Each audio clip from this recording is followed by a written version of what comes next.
the murder of Martha Moxley. 15-year-old Martha Moxley attended the last party of her life on October 30th, 1975. It was at the home of Michael Skakel, also 15, and his older brother Thomas. Martha was last seen leaving the party with Thomas at around 9:30 p.m., and sometime in the early morning hours of October 31st, the high school student was viciously murdered with a golf club. Her assailant beat her with it until it broke, then used the jagged, broken end to stab her with it multiple times in the neck. While Thomas Skakel fell under suspicion, nobody was charged with the crime at the time. It was Michael, however, who eventually began bragging to other students that he was going to get away with murder because of his family connections. You see, the Skakel brothers were the nephews of Ethel Skakel Kennedy, the widow of Robert F. Kennedy, and so had good reason to believe that they could avoid prosecution. And for a long time, he did. But due to renewed public interest because of William Kennedy Smith's 1991 trial on rape charges, the cold case was reopened in the early 90s. Michael was eventually tried and convicted of murder in 1998, and sentenced to 20 years to life in prison. The Indiana State Fairgrounds Coliseum explosion. On Halloween night, 1963, the Coliseum at Indiana State Fairgrounds was playing host to a holiday on ice performance in front of 4,000 spectators. Police and security presence has been beefed up for the night, anticipating a requisite amount of pranks and vandalism considering the holiday. But nobody could have anticipated that this Halloween would go down in history as the date of one of the most deadliest disasters in the state's history. During the show's finale, a propane valve which supplied the popcorn warmer failed, causing a chain reaction that ignited a massive blast. 400 spectators, fully 1/10 of those present, were injured in the explosion, and 74 lost their lives. The incident was handled poorly by responders and changed the way state officials coordinate emergencies. And although many indictments of officials and Coliseum management was handed down, they only resulted in one conviction, and that was overturned. Amazingly, the venue was renovated in time to host the Beatles the following year. Renamed the Pepsi Coliseum in 1991, the structure still stands today. The Nun's Murder. St. Francis Convent in Amarillo, Texas was the site of one of the most heinous crimes to take place on Halloween night in 1981. 17-year-old Johnny Frank Garrett, who lived across the street from the convent, decided to break in that night and was in the room of one of the nuns when she awoke to find him there. 76-year-old sister Tanya Binns never stood a chance. Garrett sexually assaulted her before stabbing her multiple times, killing her. In addition to living across the street, Garrett left fingerprints at the crime scene and was convicted in short order. Despite the fact that he was a minor at the time of the crime and was described by some as being severely mentally handicapped, he was sentenced to death, a sentence which was carried out by lethal injection in 1991. His execution would have happened a month earlier if not for a last-minute reprieve by then-Governor Ann Richards. Despite her recommendation that his sentence be commuted to life in prison, the Texas Board of Pardons and Paroles rejected this and voted 17-0 for execution. When asked for a final statement before his death, Johnny Frank Garrett obliged, stating, "I'd like to thank my family for loving me and taking care of me, and the rest of the world can kiss my ass." The Trick-or-Treater. Richard Bagenwald had a very troubled history from the time he was a child. He attempted to burn down his family's home at 5. He tried to set fire to himself at 11. As a teenager, he was convicted of car theft, and only weeks after serving a year in jail, he shot and killed the owner of a store during a robbery in 1958. Though he could have been executed, he was sentenced to life in prison, and in 1974, after serving only 16 years, he was paroled. Late on Halloween night in 1981, 17-year-old Maria Cialella was unfortunate enough to encounter Mr. Bagenwald as she walked home alone from a night of trick-or-treating. She was last spotted by a police deputy en route to another location, who had meant to give her a ride on his way back, but by the time he returned, she was gone. She had been shot, dismembered, and buried along with Richard's other victims in the backyard. Shockingly, Richard married his wife Diane in 1980, and she was aware of his activities. After showing her the body of his first victim later that year, he told her he had done it, quote unquote, just for the hell of it. The Hit and Run. Visitors to a haunted house in East Granby, Connecticut in 1997 were disturbed by a grisly display out front. A bloodied, broken woman lying in the middle of the street.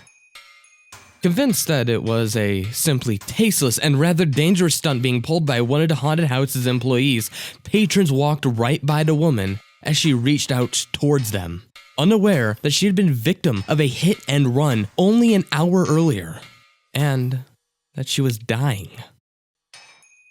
By the time the ambulance workers arrived, the 40-year-old woman was dead. Police were able to use a broken mirror and paint chips found at the scene to track down the man responsible, who claimed he hadn't seen anyone in the road and thought that someone had thrown a brick at his car, like as a Halloween prank. Despite this, the man took steps to hide his car and repaired it in a out-of-town body shop. When police began a door-to-door search for the car, he was finally spooked enough to turn himself in, face charges of evading responsibility, and finally, tampering with evidence. The Red Death. On Halloween night 1993 in Pasadena, California, 3 young boys, all between 13 and 14, were out trick-or-treating in their suburb. Despite being known as a relatively safe area in the midst of California's explosion of gangs at the time, the 3 boys would come face to face with the type of urban violence that was threatening to encroach on even the most sheltered of suburbs. In what appeared to be a horrifying case of mistaken identity, 3 members of a Bloods gang laid in wait for the boys, believing them to be part of a group responsible for killing one of their friends days earlier. Without warning or provocation, 3 boys were caught in a hail of gunfire, and all 3 died at the scene. The 3 men responsible were convicted of the crime and sentenced to death in 1995. Upon conviction, one shouted obscenities at the jury, while another flashed gang signs. At the time of this video's production, all 3 are still on California's death row. Death by magic. Joseph, the Amazing Joe Burris, was an up-and-coming magician and escape artist who was making a name for himself with difficult illusions inspired by his idol, the great Harry Houdini. In 1989, Joe pulled off an incredible stunt in which he was buried in a plastic coffin under 7 feet of dirt, and then emerging unscathed. For his next trick, a year later on Halloween night, he upped the ante by introducing handcuffs, chains, and wet concrete to the mix. Unfortunately, he failed to take the weight of the concrete properly into account as spectators, including his wife and son. The hole suddenly sunk 2 feet, meaning only one thing. The plastic coffin had collapsed. It took emergency workers 30 minutes long to dig Joe out. He, of course, was already dead from asphyxiation. Last night at the Viper Room. Those who are familiar with his work know that River Phoenix, the older brother of Joaquin, was poised to become one of the greatest actors of our time. His untimely death at 23 cut short what was supposed to be a brilliant career, and the circumstances surrounding it make it even more tragic. Phoenix spent the night of October 30th, 1997, partying at LA nightclub The Viper Room, which was owned by fellow actor Johnny Depp. The actor and his friends had done speedballs, the infamously lethal combination of heroin and cocaine that killed beloved comedian John Belushi. River approached one of his friends inside the club to tell him that he wasn't feeling well and that he might be ODing. However, his friend dismissed it, partially because River wasn't displaying any big symptoms, and partially out of a sense of self-preservation, as he was also high on speedballs. Moments later, early on Halloween morning, Phoenix was convulsing outside the nightclub as his horrified girlfriend cried for help. He was rushed to the hospital, but by most accounts, he was already dead, even before being loaded onto the ambulance. His death had a profound effect on the film world, and he is still remembered as one of the best actors of his generation, despite his limited body of work. The friend who might have saved him, Bob Forrest, wrote a book about the incident in 2013 titled Last Night at the Viper Room. The Grisly Display. Neighbors at a Los Angeles apartment complex were unnerved by a fellow resident's Halloween display in 2009. Although it didn't look particularly realistic, it consisted of a slumped figure with some kind of head wound sitting silently on the man's balcony. But of course, looks can be deceiving. Although the neighbors all would say later that it looked unreal and like a decoration, it was not. It was the decomposing body of 75-year-old Mustafa Zayed, who rarely spoke to them beyond the occasional hello, but was always well-dressed and pleasant. He had died of a self-inflicted gunshot wound to the eye, leaving his dead body for the whole neighborhood to see. Residents were shocked to learn that the grisly display was in fact real, not to mention that their quiet, soft-spoken neighbor would commit suicide in such a shocking and public fashion. But as one visitor succinctly put it, there doesn't seem to be a lot of community involvement at this particular complex. The Smiley Face Killer. 21-year-old Christopher Jenkins was out in full costume, celebrating Halloween at local bars in the Minneapolis, Minnesota area in 2002. That's all that anyone is really sure of, because it's the last time he was seen until 4 months later, long dead in the Mississippi River, still in his Halloween costume. The death was ruled as an accidental drowning until a police detective hundreds of miles away in New York connected it to a series of deaths he was investigating of college-aged men, all of them also ruled as accidental drowning deaths. He was convinced that there must have been something else, and he would eventually be proven right in a manner that nobody could have anticipated. Enlisting the help of a fellow detective, he eventually uncovered upwards of 40 similar cases in 11 states. Some of which featured an eerie calling card, a smiley face, painted on some surface or another near the water's edge. At one such crime scene in Iowa, a note was found as well, which simply read, "Evil happy smiley face man." While the FBI remains skeptical about the serial killer theory, those two detectives are utterly convinced of it, and that the killings will continue. The eerie crash of Flight 990.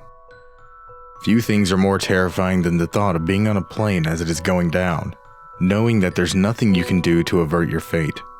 For the passengers and crew of a Halloween 1999 Egypt air flight from New York to Cairo, though, the events leading up to their deaths must have seemed especially prolonged and excruciating. The flight's co-pilot had a long history of sexual misconduct and of being reprimanded for the same. His latest reprimand had come just moments before takeoff, with an executive informing him that this transatlantic flight, routes which carry extra pay, would be his last. This executive was also on the flight, and it would be his last as well. In an unthinkable act of revenge, the co-pilot waited until the captain had briefly left the cockpit before ordering a young officer out, pushing the plane into a nosedive and cutting the power to the engines. The captain returned to struggle for control of the plane, succeeding in pulling it out of the dive, but the stress was too much for the plane, which broke up over the Atlantic Ocean. One man's vendetta consumed the lives of 217 people and exasperated already tense diplomatic relations between the US and Egypt, who flatly denied that their pilot could have done such a horrible thing. The murder of Patricia Ward. A well-liked 66-year-old language professor, Patricia Ward shared an apartment with her 35-year-old son, Derek. Near Halloween 2014, she became the victim of one of the most bizarre and strange murder-suicide cases ever recorded. Derek, who had struggled with mental illness and had been discharged from psychiatric care just a few months prior, apparently attacked and killed his mother with a knife inside of his home. He then dragged her body through the lobby of the apartment complex and into the street, where he beheaded her and left the result for all those to see. Once again, Many passerby assumed that this was just some sort of bizarre prank and would later state that the scene did not look real to them, as if one could reasonably expect to know what such a scene would even look like. But 25 minutes later, only a few hundred yards from where the body was found, Derek Ward stepped in front of a train and ended his own life as well. The man who killed Halloween. Texas man Ronald Clark O'Brien was hugely in debt, to the tune of over $100,000. In an attempt to alleviate it, he would perpetrate an act that is not only unimaginable in its callousness and cruelty, but which would also do long-lasting, perhaps permanent damage to the image of Halloween as a holiday. In order to collect on the life insurance policies of his children, O'Brien laced pixie sticks with potassium cyanide, which was not known to the public yet as notoriously lethal. Though he gave it to both of his children and some of their friends, only his son, 8-year-old Timothy, ate the candy. This of course prompted a near panic in the community, but O'Brien quickly came under suspicion. Although he maintained his innocence, he was tried and convicted in 1975 and sentenced to death, a sentence which was carried out in 1984. He was the notorious Candyman, the source of every urban legend about terrible things hidden in Halloween candy, the monster that every trick-or-treater fears to this day. He's also known by another title, the man who killed Halloween.